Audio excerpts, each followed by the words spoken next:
L'enregistrement est parti. Wattski Show avec notre ami Michel Vion. C'est toi qui donne le top de départ. 3, 2, 1. C'est le Wattski Show qui commence. Bon, bienvenue à tous. Vous l'avez peut-être reconnu pour ceux qui savent, c'est le Wattski Show, c'est le Marc Garcia qui débrief. Et j'ai enfin la joie, le bonheur, Michel, on va rester détendu entre nous, hein, d'être avec Michel Vion, président de la Fédération française de ski. On va s'appeler Michel, Marco, hein, on est bien d'accord? Ça te va? Très bien, bien sûr, sans problème. Bon. Alors, si tu le permets, Michel, je sais que tu es très modeste. Tu n'aimes pas souvent qu'on parle. Le passé, c'est le passé. Mais j'ai un peu le devoir quand même. J'ai passé 8 ans de ma carrière en équipe de France avec toi. Tu faisais partie de mes aînés. Et en plus, je pense qu'il y a beaucoup de gens qui ne savent pas ton palmarès, autre que ton titre de champion du monde, le premier de l'histoire en 1982, évidemment, puisque je faisais partie de l'équipe. Mais toi, tu as été champion du monde du combiné pour la première fois dans l'histoire. Mais surtout, tu as été champion de France de descente, pour ceux qui l'avaient peut-être oublié, champion de France de géant, champion de France de slalom parallèle. J'ai un souvenir d'une demi-finale qui m'est resté un petit peu en travers la gorge, 40 ans après. J'avais perdu contre toi, Michel. Par contre, pas de victoire en slalom, mais tu étais dans les 15 meilleurs mondiaux en slalom spécial et dans les 15 meilleurs mondiaux en géant. Ça va le résumé, Michel? Oui, très bien, c'est un peu ça, une carrière un peu complète, avec ce titre de mondial de combiné qui résume un peu ça. J'étais, on va dire, bon partout et pas très bon nulle part. Enfin voilà, c'était un peu ça.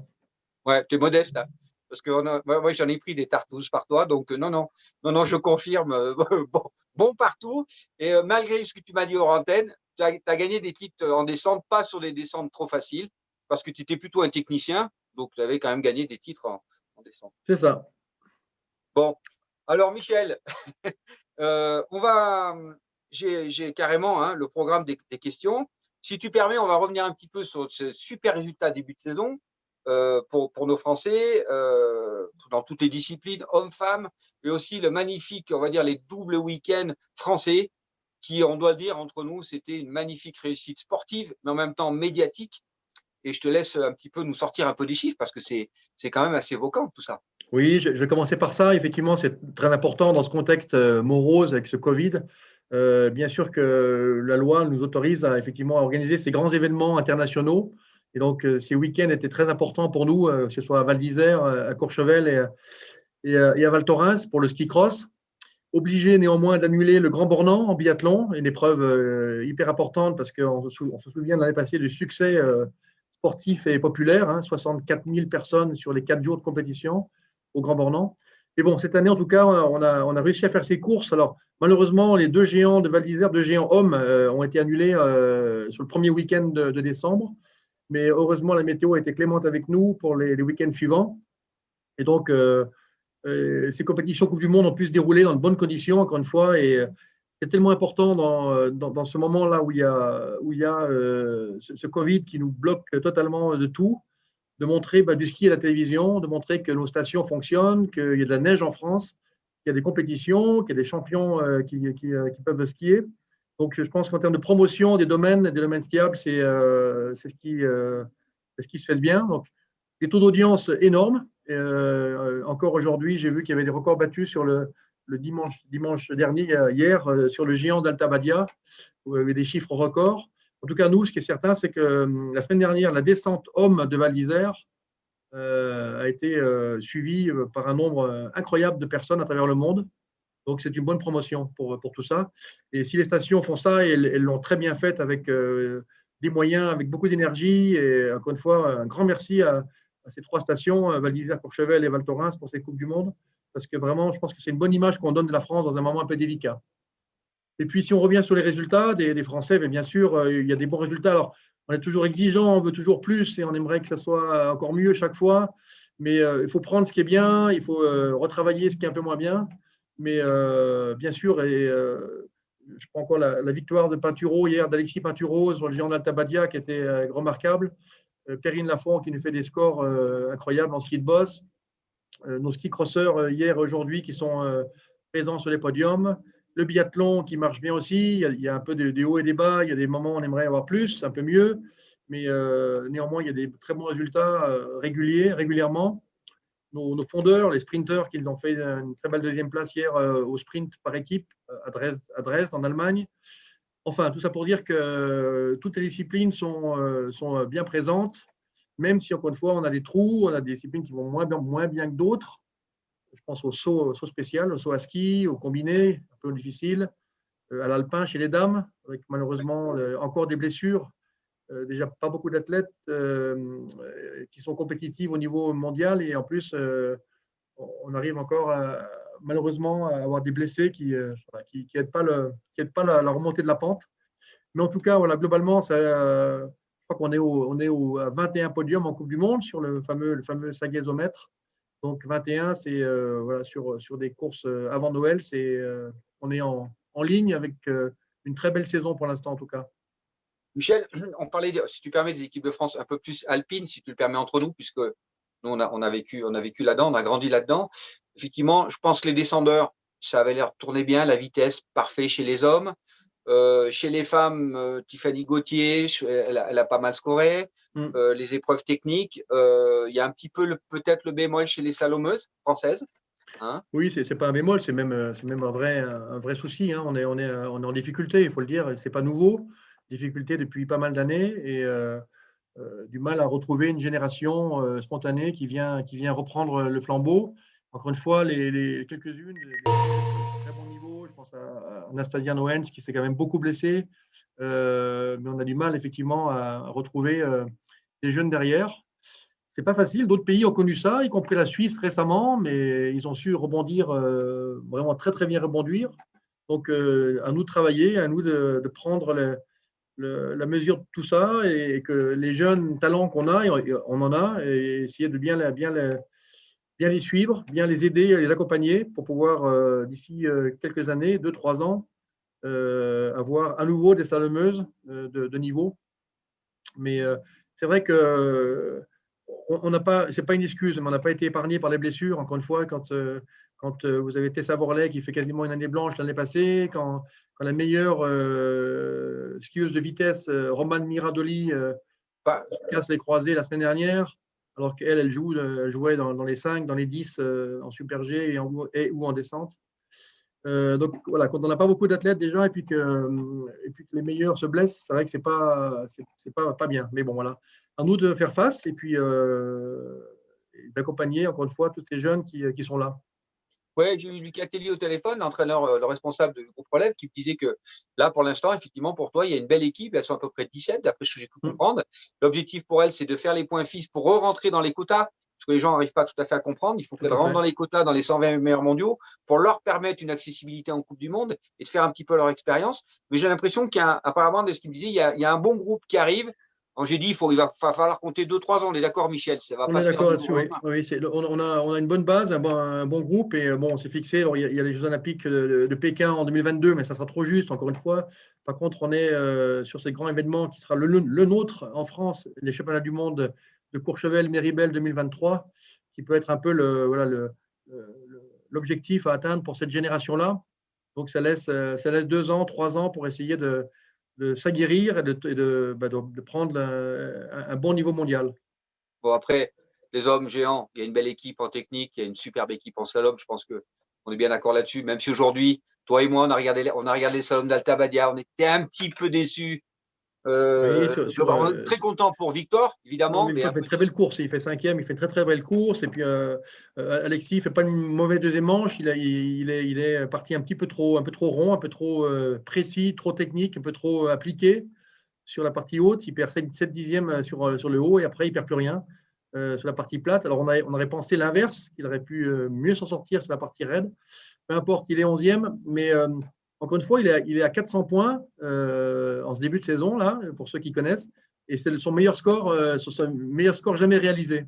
Donc, il est en tête de la Coupe du Monde. Certes, on aurait voulu qu'il fasse 5e, 3e, mais on voit le slalom, c'est vraiment compliqué maintenant. Le slalom, c'est vraiment des spécialistes, et je dirais même mieux, ceux qui gagnent, ils font même presque que ça, quoi. Tsenhozer ne fait que ça. Yule le Suisse commence à se mettre un peu au géant, mais Vinatzer fait que ça. Les Norvégiens font quasiment que ça aussi. Enfin, c'est comme ça. Et Michel, sincèrement, entre nous, ça fait vieux guerrier à notre époque. il y avait des gens qui faisaient que ça aussi. Oui, non, mais c'est pas. On revient, On on invente revient rien à un chaque fois. peu. Mais de plus en plus, on voit des skieurs qui sont un peu polyvalents avec la vitesse, descente, super G géant. De moins en moins de géants slalom, mais par contre de plus en plus de spécialistes slalom. Et on en a aussi, nous, hein. Clément Noël, il est quand même slalomeur et il fait du slalom, quoi. Hein.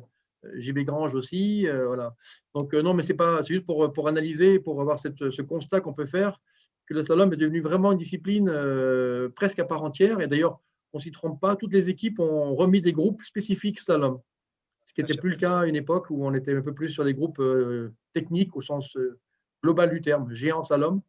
Et donc, on remet des groupes que slalom, nous les premiers, hein, mais les Allemands aussi, les Norvégiens, les Autrichiens, les Suisses, tout le monde, les Italiens, tout le monde met des groupes slalom. Ça veut bien dire qu'il y a une spécificité slalom.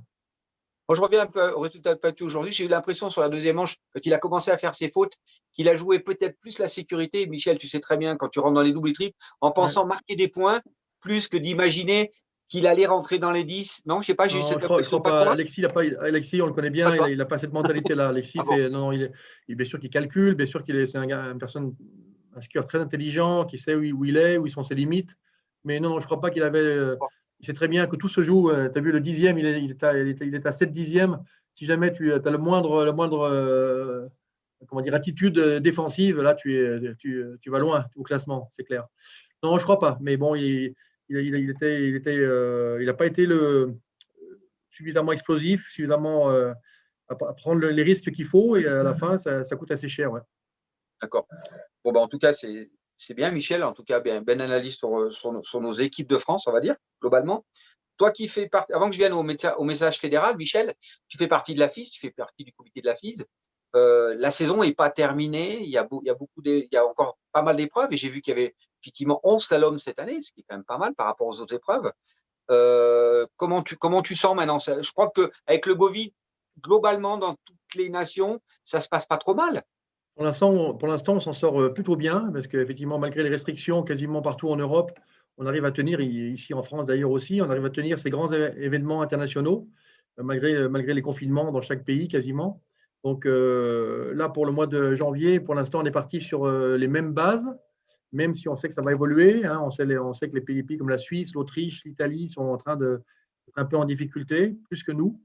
Mais pour le moment, vu que ces événements sont à huis clos, donc pour le moment, ce n'est pas remis en cause.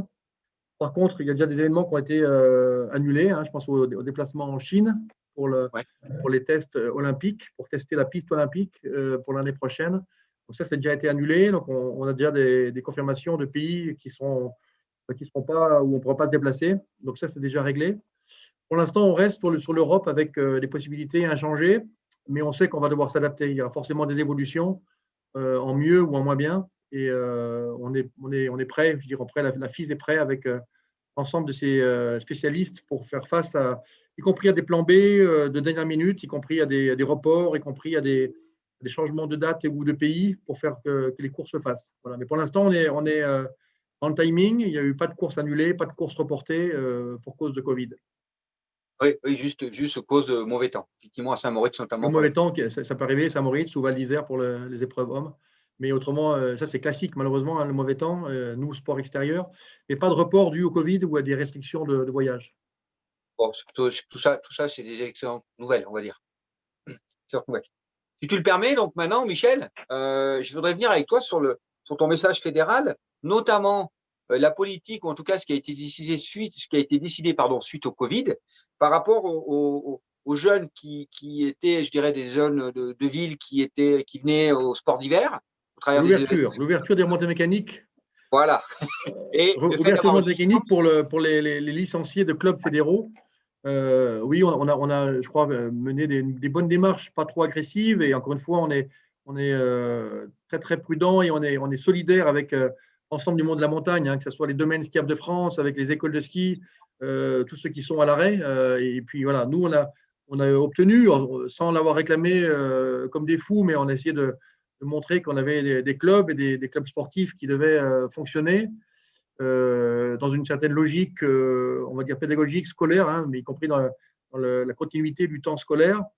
Effectivement, nos champions, les athlètes de haut niveau et les licenciés de nos clubs auront accès dès lors que les stations voudraient bien ouvrir 1, 2, 3 téléskis pour que ces jeunes puissent s'entraîner durant la période de Noël. Donc ça, c'est effectivement une bonne chose. Encore une fois, on est très, très redevable des stations, des maires et des remontées mécaniques quand ceux-ci veulent bien ouvrir des téléskis pour nos clubs et pour nos jeunes. Mais ça permet quand même de garder une certaine activité, montrer qu'on n'est pas mort. Donc, l'idée n'est pas de faire les malins devant les clients qui seraient en station et qui seraient en bas à regarder les gens skier. L'idée, ce n'est pas de faire la provocation.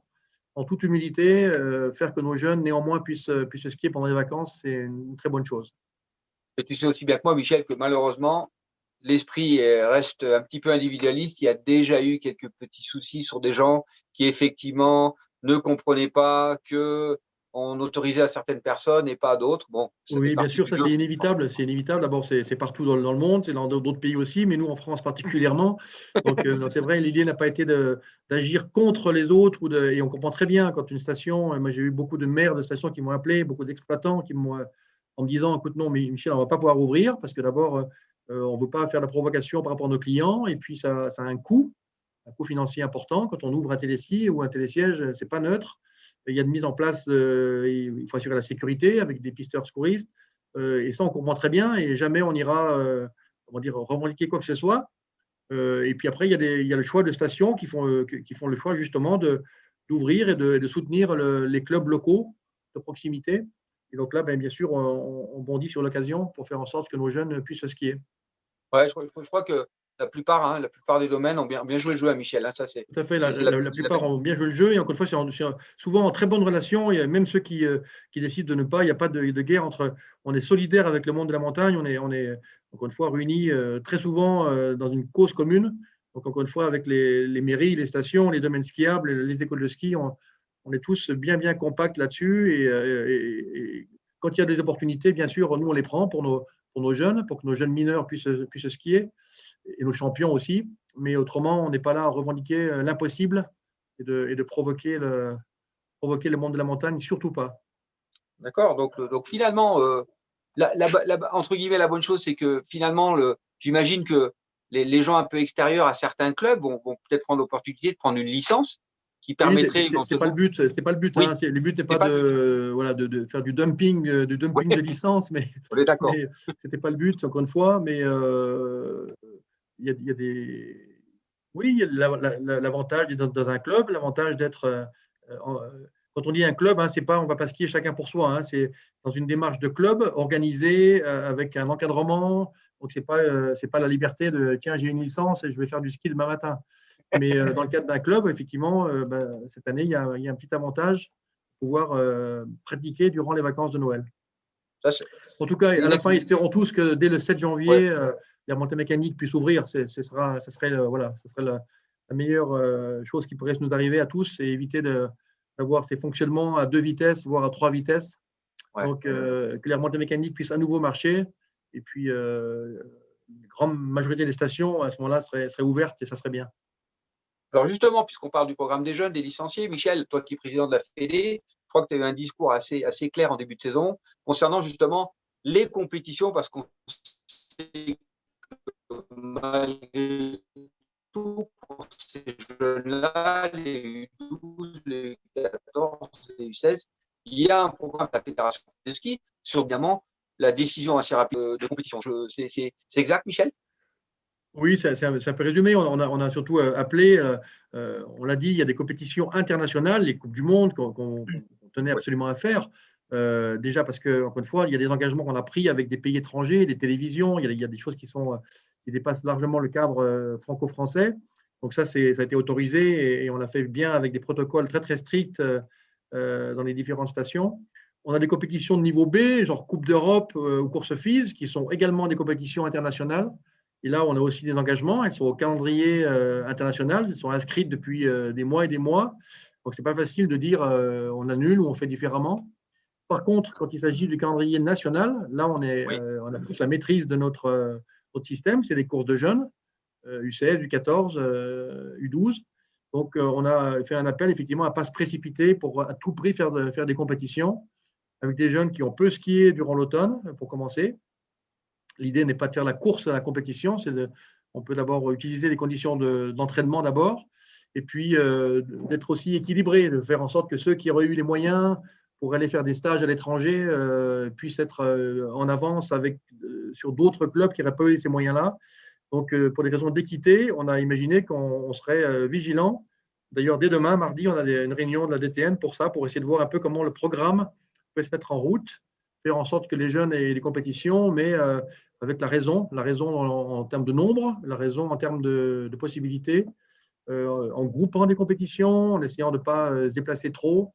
Enfin, voilà, un nouveau programme qui est mis en œuvre pour faire en sorte que l'équité soit respectée entre les jeunes et puis surtout de ne pas se précipiter à tout prix pour faire des courses alors qu'on est quand même dans un système et dans un moment un peu délicat pour tout le monde.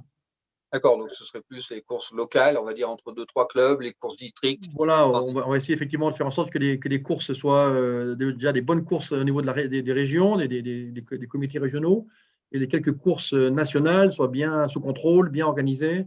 Encore une fois, sur les Coupes du Monde, c'est facile. C'est où vous avez un test PCR de moins de 72 heures dans un passeport qui est un passeport FIS qui correspond à un contrôle vraiment strict. Donc, quasiment, on ne prend aucun risque. Mais ce n'est pas facile d'aller contrôler l'ensemble des jeunes d'une compétition, 150 jeunes de moins de 14 ans, avec tout leur encadrement qui va avec des moyens des stations et des organisateurs qui ne sont pas les mêmes. Donc, il faut qu'on fasse attention à tout ça. Donc, l'idée n'est pas on ne va pas empêcher que certains soient contaminés, mais par contre, on ne peut pas nous être caution à ce que ça circule, que le virus circule. Donc, voilà. Donc, chaque comité, chaque région, si j'ai bien compris, Michel. Oui, on sera très vigilant à ce que chaque comité organise ses courses dans de bonnes conditions et que le circuit national pour les jeunes soit cohérent, quitte à le décaler un petit peu, à le déplacer plutôt sur la fin de saison pour avoir plus de visibilité. Ouais, effectivement, c'est plus sage et plus logique, comme tu l'as dit. Moi, je reviens légèrement parce que tu me parles des compétitions internationales. Tu en as parlé tout à l'heure.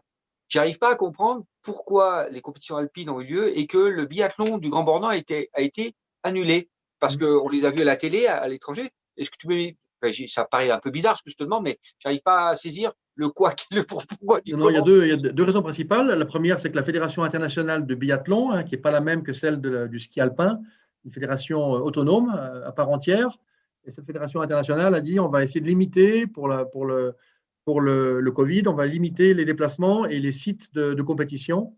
Donc, au lieu d'avoir 4 sites sur 4 semaines de compétition avant Noël, l'IBU, la Fédération internationale de biathlon, a décidé de faire que sur 2 sites. Donc, il y a eu le même nombre de courses, le même programme, mais sur 2 sites seulement. Donc, il y en a 2 qui n'ont pas été retenus. Et donc, du coup, il y a seulement 2 sites sur 4. Et nous, le Grand Bornand, la question a été posée de savoir si on était capable d'organiser sur 2 semaines au lieu d'une seule. C'est déjà plus le même combat, c'est d'autres budgets, c'est d'autres choses. Et donc la réponse était non. Et surtout, le modèle économique de la Coupe du Monde de biathlon repose beaucoup sur les spectateurs et sur l'entrée des spectateurs. En ski alpin, on a des droits de télévision assez importants qui permettent de financer les courses sans avoir de spectateurs payants en tout cas. Alors que pour le biathlon et pour le Grand Bornand en particulier, le manque de recettes de ces fameux 60 000 spectateurs rendait l'organisation impossible en termes de finances. Donc, pour ces 2 raisons, encore une fois, du choix de 2 sites seulement au lieu de 4 par la Fédération mondiale et le modèle économique qui était pour le coup plus du tout rentable pour une compétition qui compte beaucoup sur les recettes de billetterie et d'entrée. D'accord. Bon, ben, moi, c'est clair que comme ça, tout le monde aura compris, Michel. Oui, c'est pas de gaieté de cœur. On aurait bien imaginé que le Grand Bornand, c'était voilà. Mais encore une fois, si on prend le bouillon financièrement sur une année comme ça, on met en danger l'organisation pour les années suivantes. Donc, on a préféré de prendre aucun risque à ce niveau-là, pas faire en sorte qu'on soit en difficulté énorme. Encore une fois, les droits de télévision pour l'alpin, c'est 3 fois, 4 fois les prix du biathlon. Donc, en ski alpin, on n'a pas besoin de recettes de spectateurs. D'accord. En biathlon, s'il n'y a pas les recettes, c'est quasiment la moitié du budget qui disparaît. D'accord. Et tu me parles de ski alpin. Tu m'avais expliqué que je crois que Val d'Isère, c'était pratiquement 90 millions de spectateurs. Oui, 87 millions, oui, tout à fait. Non, c'est à travers le monde, c'est des programmes qui sont bien repris, surtout en décembre, surtout un dimanche, surtout une descente homme, pas grand beau temps, c'est le beau spectacle. Donc, c'est repris un peu partout dans le monde et à la fin, ça fait 87 millions, oui, ce qui est pas neutre. C'est bien, non? C'est top. Ah oui, c'est un très, très, très bon score. Il y a déjà eu mieux, mais là, pour le coup, c'était un très bon score. Encore une fois, parce qu'on ne se rend pas compte, mais ces programmes, ils sont repris au Japon, ils sont repris en Australie, ils sont repris même en Amérique du Sud. Donc, au Canada, bien sûr, États-Unis, tous les pays européens, les pays nordiques en particulier, toute l'Europe centrale, donc eux, ils sont en direct. Donc, à la fin, ça fait 87 millions. Ouais. Bien, ouais, en tout cas, c'est des beaux chiffres. Ça fait plaisir, Michel, dans ce moment un peu difficile. Bon, je crois qu'on a à peu près fait le tour globalement entre nous. On peut Oui. parler de beaucoup de choses pendant des heures, tous les deux, évidemment. On est bien d'accord, hein, Michel, surtout l'analyse technique. Il me reste encore 2-3 questions. Alors, moi, je suis vice-président, tu sais, de l'association WAD. Et donc, WAD est devenu, pour la première fois, un peu partenaire de l'équipe de France de boss. J'espère que tu n'as pas été trop surpris de me voir dans le bureau directeur, Michel. Non, mais quand j'ai su que tu étais dans l'association et dans le. Je dis, mais qu'est-ce qu'il fait là? Et non, c'est très bien. Non, mais Watt, c'est un vrai beau projet, un vrai projet, comment dire, comme on les aime bien. Où effectivement, ça part de bonnes idées avant tout. C'est pas un deal commercial au sens. Bien sûr qu'à la fin, il y a des sous, il y a de l'argent qui viennent aider le ski de boss français Et la et toute Fédé. l'équipe de France. Mais par contre, non, c'est la vraie bonne manière de s'y prendre. Donc voilà, c'est C'est un un bon début. partenariat, comme on dit. Michel, c'est un bon début. Tu n'es pas sans savoir qu'on espère évidemment arriver un peu plus de Bien sûr, oui. densifier, Oui. comme Escoffier pour le ski alpin Non, et d'autres non, disciplines. tout à fait, mais c'est des projets, on va dire, collaboratifs, hein, c'est le mot que je cherchais tout à l'heure, un peu collaboratif, qui fait qu'on aime bien ça parce que voilà, ça ne tombe pas comme ça d'une envie spontanée. Tiens, demain matin, je vais faire ça, puis après demain matin, je m'en vais ou je fais autre chose. Donc, non, c'est bien construit. C'est le genre de partenariat que moi, j'aime bien, en tout cas, que j'aime bien mettre en œuvre. Bon, en tout cas, je suis content. J'imagine que moi aussi, je me suis dit, ça va faire la surprise du chef, au chef, en toute sympathie, Michel. Et je vais terminer, si tu le permets, Michel. Alors tu sais très bien, j'ai passé plus de 25 ans et je continue. Tu es le chef de notre délégation de Tokyo, non plus évidemment 2020, 2021. Ça, Chef de mission, oui. c'est Chef de chef de mission, mission. ça. C'est quand même Chef de unique dans les annales, hein, parce que Oui, je n'ai pas souvenir qu'il y ait des. Mais non. après, il faut qu'on sorte de ce schéma, de ce clivage Oui, été-hiver. Quand on m'a choisi, on m'a dit on a choisi un de l'hiver pour être chef de mission pour l'été. En fin de compte, je n'ai pas été choisi parce que j'étais de l'hiver. J'ai été choisi parce que vraiment, voilà, je correspondais au profil d'un président qui a un peu de punch, qui connaît un peu le sport et puis qui est prêt aussi à s'investir parce que c'est un vrai challenge aussi, hein, quelque part. Avec tout le système Covid et comme je vois l'organisation là, ça va être un déplacement de quasiment 5 semaines, si ce n'est pas 6. 5 semaines sur les Jeux de Tokyo. J'ai déjà fait 3 déplacements là-bas d'une semaine. Donc tout ça, pardon, il faut être bien organisé déjà en interne, hein, ici à la Fédé de ski. Donc heureusement, j'ai des très bonnes personnes qui m'accompagnent dans la gestion de ça. Mais quand on part régulièrement comme ça, c'est pour faire autre chose. C'est pas toujours simple. Donc on s'organise, mais oui, c'est un peu pas une fierté, parce que pour être honnête, j'ai refusé à 2 reprises. Et la 3e demande, au bout de 2 mois, ben, j'ai fini par accepter. Et je me suis dit que c'était aussi une manière de peut-être de voir autre chose, de m'ouvrir et de nous ouvrir, nous, le ski, dans d'autres horizons, parce qu'effectivement, on a toujours un peu l'impression qu'on est le petit milieu du ski entre nous, là. Et donc, c'était aussi une manière d'ouvrir un peu les portes et les réseaux, surtout par rapport à des choses qui vont nous arriver. Je pense au championnat du monde 2023 pour Cheval-Miribel. C'était une manière aussi d'avoir tout un réseau, des contacts. Donc, je l'ai fait aussi beaucoup pour le ski, pour la fédération que je dirige pour l'instant, en tout cas. Ouais, mais enfin, en tout cas, petite anecdote, hein, moi je peux le dire facilement entre nous, Michel. Tu es hyper polyvalent, tennis, football et j'en passe, et les meilleurs. Donc, tu n'as pas que machin. En plus, j'avais oublié tout à l'heure, c'est que tu as été hockeyeur, il me semble, avec Oui, Pralognan. j'étais bon Ah joueur de bon. hockey. Ouais. J'étais bon Ouais, joueur de hockey sur glace. C'était même mon premier sport et j'aurais pu être un bon hockeyeur, je pense, de très bon niveau. Sauf que c'était il y a 40 ans ou même plus, oui, il y a bah 50 oui. ans. Et donc, le hockey sur glace n'était pas développé comme maintenant. Il n'y avait pas la Ligue Magnus. Mais ouais, c'est un sport que j'aimais beaucoup. Ouais. Voilà, donc effectivement, pour les gens qui ne savent pas, tu n'es pas Polyvalent. qu'un simple Oui, skieur, polyvalent. mais Polyvalent non, je dans suis un peu plus, beaucoup, je suis un peu beaucoup de plus choses. polyvalent sur ce qu'on me demande d'être en homme de réseau, et éventuellement trouver des sous et voilà et mener des hommes Bon, plus que d'être bon en foot ou en tennis ou en. ouais, bien sûr. En tout cas, je vois que tu as le moral. La Fédé, ça va. Enfin, je veux dire, Non, non, financièrement, ça va. non, non, on est Tu t'en bien. sors? Ouais. Vous avez pu se rendre compte depuis une dizaine d'années, enfin depuis que je suis là, parce que encore une fois avant, je ne veux pas trop juger, mais on a essayé de faire que cette fédération se modernise déjà, donne une bonne image, s'implique en dehors du petit monde de la compétition. On est revenu beaucoup sur nos licenciés. La base de notre fédération, c'est avant tout la vie associative, la vie des clubs, les clubs loisirs, la formation de cadres bénévoles. On essaie vraiment d'avoir cette vie associative qui est là. Bien sûr, nos champions ont fait des bons résultats depuis une dizaine d'années. Euh, on est quand même dans les meilleures nations. Ça, c'est bien. Donc voilà, la fédération va bien. Encore une fois, on est bien soutenu et bien considéré au niveau des ministères, au ministère des Sports en particulier, avec des aides et des subventions conséquentes. Par contre, bon, on va souffrir comme tout le monde. Donc Ouais. on a peu souffert l'année passée parce que la fermeture de tout le système au 15 mars nous a épargné, enfin, nous a touché pas trop. Sauf que cette année, avec ce qui se passe depuis le mois de septembre, octobre, là, on est touché de plein fouet, comme tous les sports d'hiver. Donc, on fait face à des fortes baisses de licences, surtout des licences loisirs, hein, quand il y a au début pas beaucoup de neige, et puis après, on est confiné, et puis la remontée mécanique qui ne tourne pas. Logiquement, les gens ne prennent pas des licences et ne vont pas adhérer à un club. Bon, c'est comme ça. Donc, on fera les comptes à la fin, mais c'est vrai que quelque part, on a hâte que les remontées mécaniques reprennent, que l'activité reprenne, parce qu'autrement, on va être en difficulté, comme tout le monde, ou comme presque tout le monde. Mais nous aussi, on n'est pas épargnés. La vie associative, la vie sportive associative n'est pas épargnée par cette crise du Covid. D'accord. Bon, en tout cas, globalement, pas mal, beaucoup de choses positives malgré tout, Michel, dans Tout à cette fait. crise. Hein. Gardons le moral. En tout cas, il y a des victoires. Ça fait du bien. On a vu dans tous les sports.